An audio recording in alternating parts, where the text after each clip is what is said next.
This is a perfect introduction because I wanted to talk about a simple nature of human beings, which is not seeing the big picture.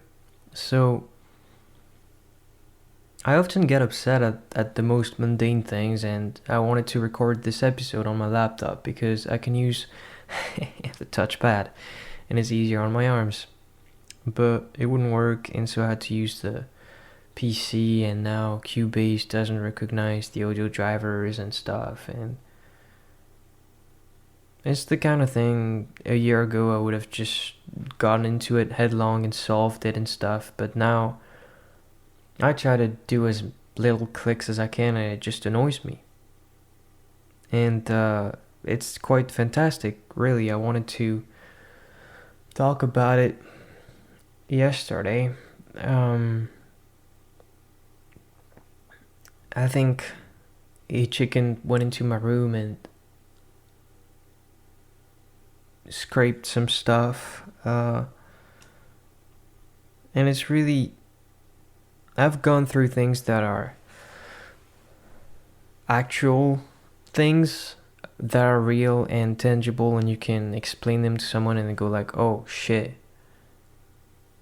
You know, just pain that has an explanation that makes sense, but being upset because a chicken like slightly scrapes your Dune book, which is a thing we'll talk about too, is it's just so insanely stupid. And like, being human is crazy because you have those moments where you're like, oh, I'm a philosopher, I can think about big ideas, and then, you know, chicken goes brrr and shits on a book and scrapes another one, and you're somewhat upset. I think it's kind of magnificent what happened actually, and I probably should talk about it another time. Is I'm still confused. That's the truth, and that's what appears in every video of mine. But you can't stop, man. You can't hit that space bar. You can't end the recording there and just leave the universe empty. I have things to say. I do. Last time I lost my train of thought at some point, and I think that's kind of fascinating because it asks a bunch of questions about consciousness, because it's like I lose my train of thought because my mind is like not really necessarily here when I say things, and that's when you think about it, what does that mean? Like if you're able to formulate words and speak and stuff, you're allowing some sort of brain power to go into it. It's not just freestyle. You're not a bone machine. You're not just flesh and bones, you know? There's a process going on. There's an expression that is genuine when you say something. But why does it not necessarily feel like you're in the moment and stuff? I think for me, it's because I'm in the past or I'm in the future when I speak, and like when I say something, I'm thinking about the next thing. And I think that's why I get lost, because I'm not here following the flow, but thinking about what it relates to. And what happens when you do that? Well, you gotta pause because you can't keep going. It's absurd. You're elsewhere, right? So I paused, and then I kept thinking for 30, 40 seconds, 20, I don't know. I think like 35 seconds, 37. And then you talk about something else. That is consciousness. That is the constant shift of ideas coming like waves and rambling on. And it's beautiful to lose yourself, because that's consciousness. That is your subconscious instead of the scheme that you've thought about or whatever. If you have an idea for a video, that's good, that's nice, but it is keeping you within those limitations of what you're going to talk about, and it's not really the best expression of self. The best expression of self is the one that doesn't care about who's at the end of that line, in a way, and that can't really happen if you're thinking about organized ideas and you have all this time to record and edit the sound and make a video and publish it and stuff. You censor yourself essentially. But when you lose your train of thought, the next idea that comes, it just comes. And if you want to keep speaking, you better say it. So it's more genuine. It's a more subconscious approach that I think a lot of people don't necessarily free when they speak. But if you free that part, it's really interesting. You're in the zone, sort of, and maybe you come up with your best stuff in there. I don't really know. I'm a perfectionist. The last episode, the sound was kind of sussy, and so was the video because I really wanted to do stuff in 144p. And I messed it up for some reason, and so I was about to straight up delete the video after I posted it and redo it. But it would have been just, not redo it, but redo the resolution at least. But I have RSI, it would have been so stupid. Repeated strain injury, arm pain, whatever. So I'm glad I didn't do that. And now I'm gonna, keep on my no edit streak and just get some mucus out.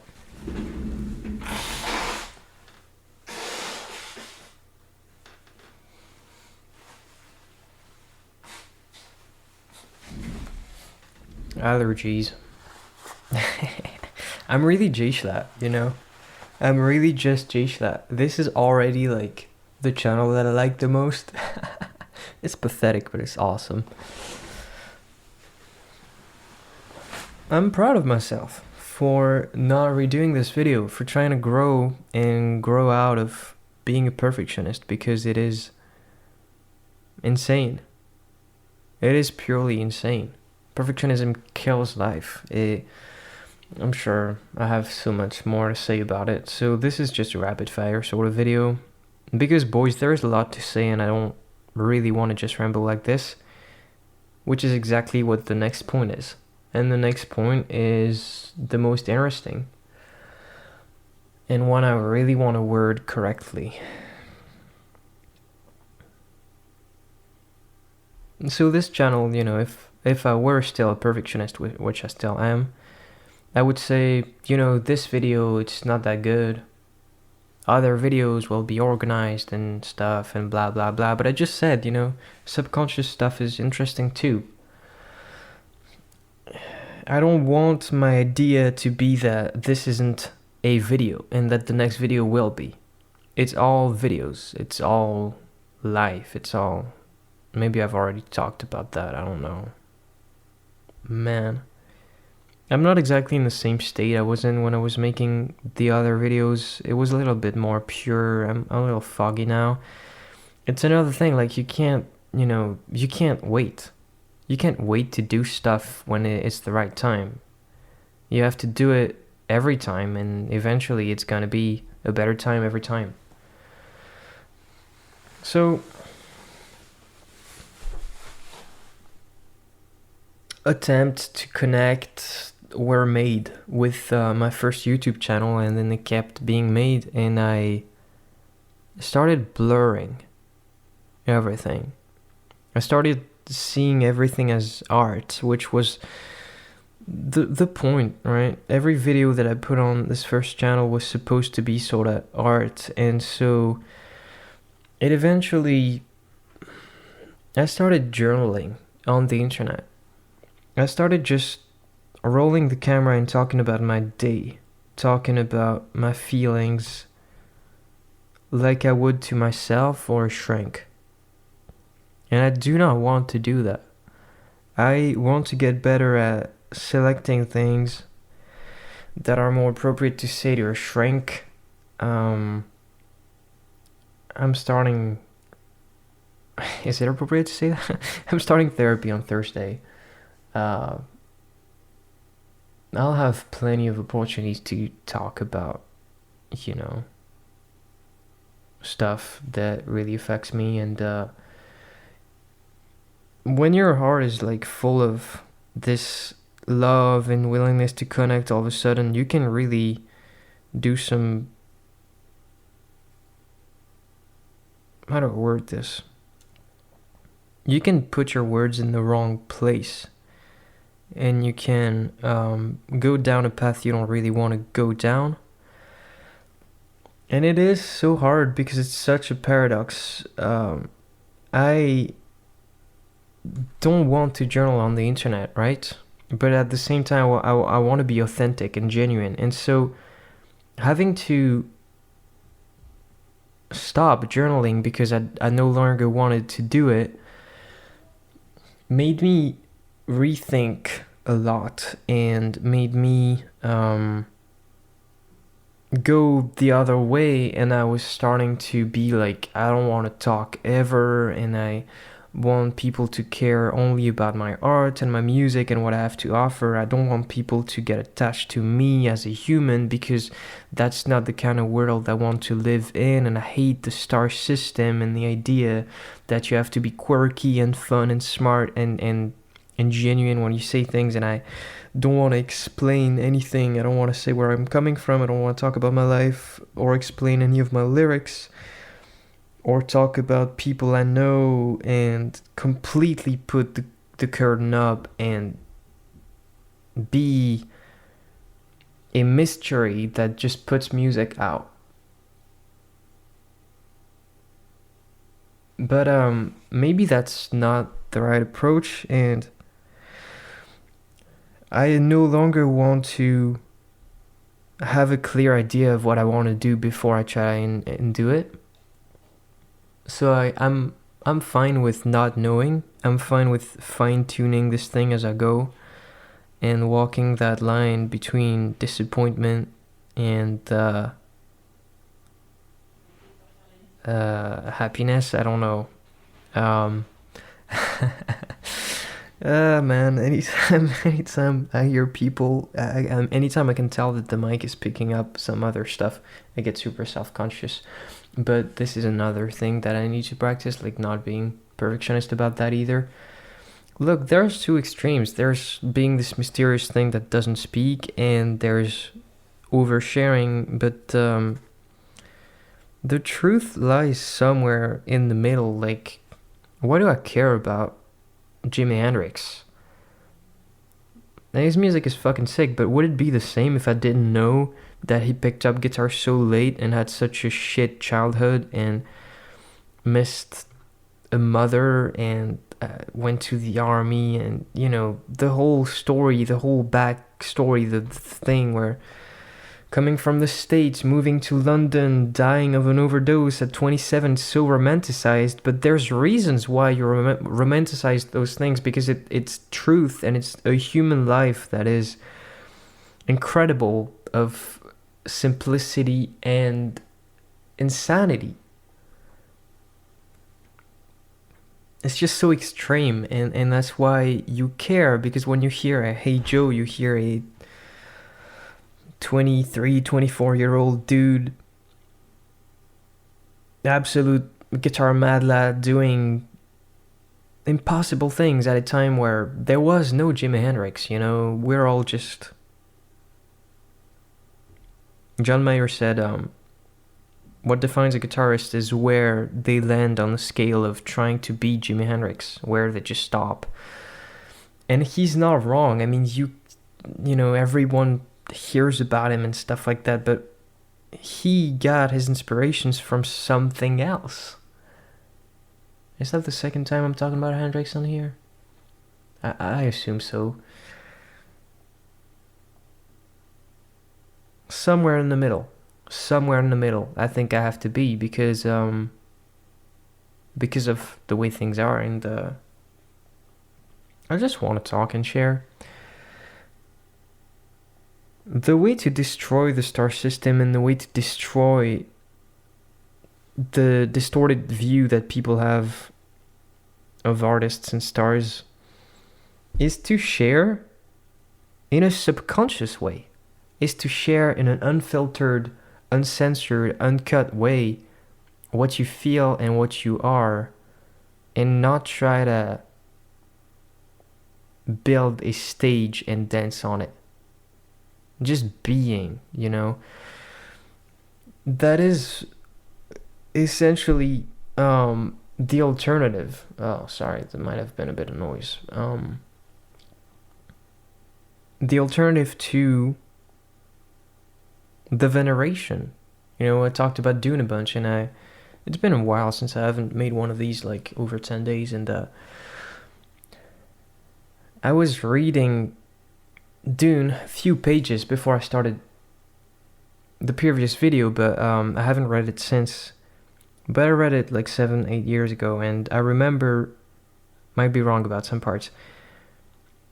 I remember being so interested in Paul because I was a few years younger than him, but I just couldn't wrap my head around like what it meant to be 15. Like, because for most of the world, when they think about 15, they think about young, but I read that at like 12, so I was like, to me 15 was like the cool kids, you know.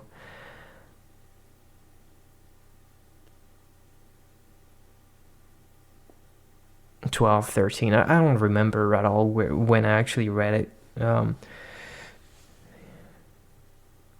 15 was old to me, was older, and I was kind of floored that somebody would choose to have a hero in such a big book. I mean, I just kind of knew that was a big book, an influential one and stuff, and I knew that the guy who wrote that book probably wasn't 15 when he wrote it. It's just funny to me to think about an adult writing like a serious book that is not meant for teenagers about a 15-year-old dude. And there was just something so special about reading a book about a child as a child that you always identify with people that you see in media and stuff like that, and that's just a natural thing. But I especially identify with Paul, and one of the things that happens to him throughout those books is he's in exile and he has to come back to kill the Harkonnen and take control of the planet again. But he's lost and swerving, and he needs the people to follow him. And he has those visions of a thing Frank Herbert describes as the jihad, which is different from the 2021 idea of what that word evokes.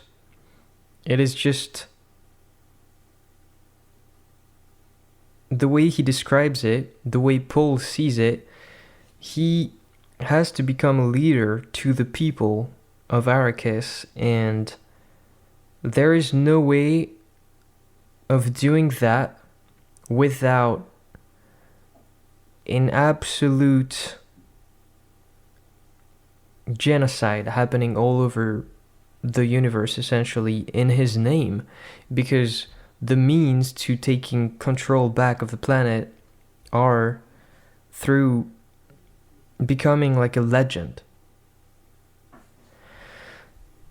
And that is a terrifying thing for him at 15, and it keeps him awake, it keeps him up at night and stuff. And I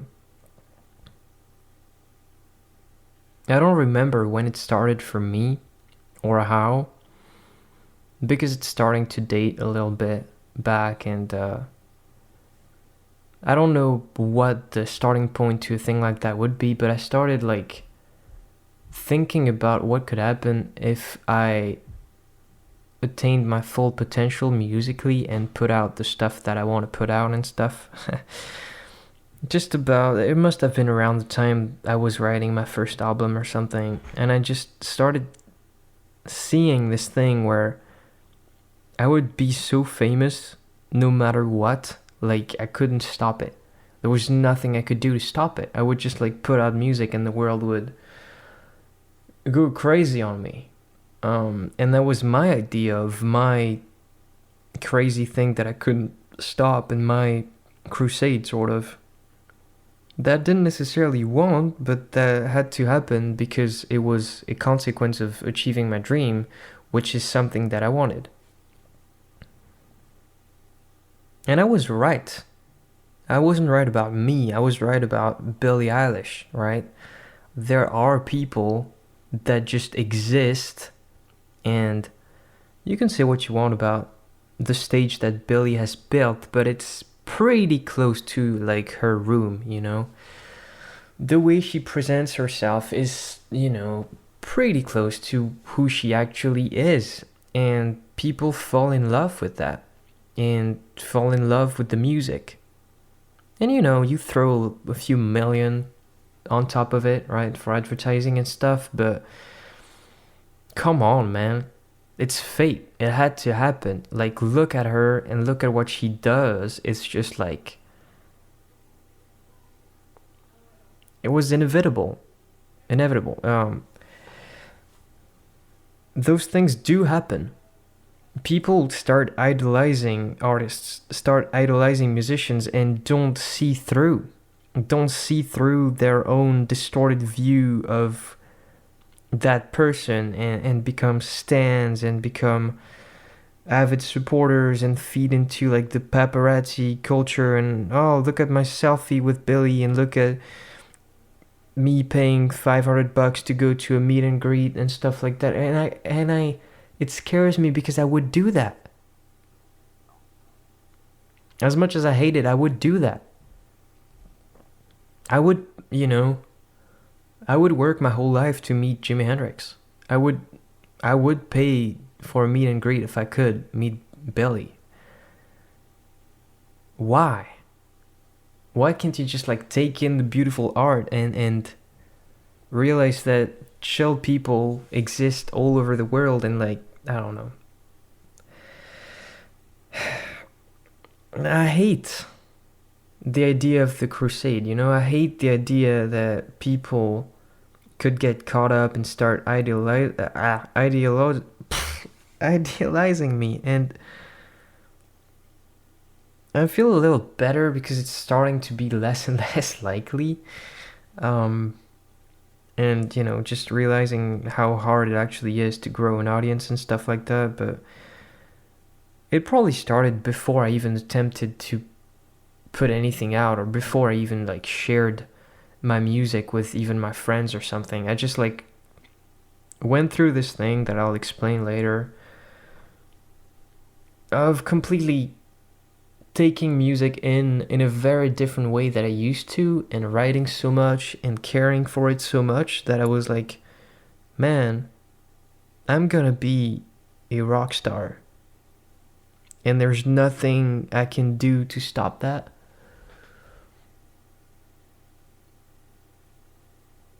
So my idea of that was like, in the last year or so, was if I keep sharing stuff about myself, that will just get that process to be faster and get people to be more invasive and feel like they're my friends and feed into this parasocial thing that Gisela and Ludwig and stuff have been talking about. Ludwig, I don't know if you say Ludwig, I don't care, but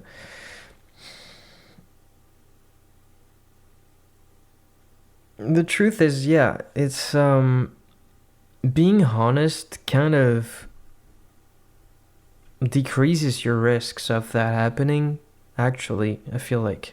But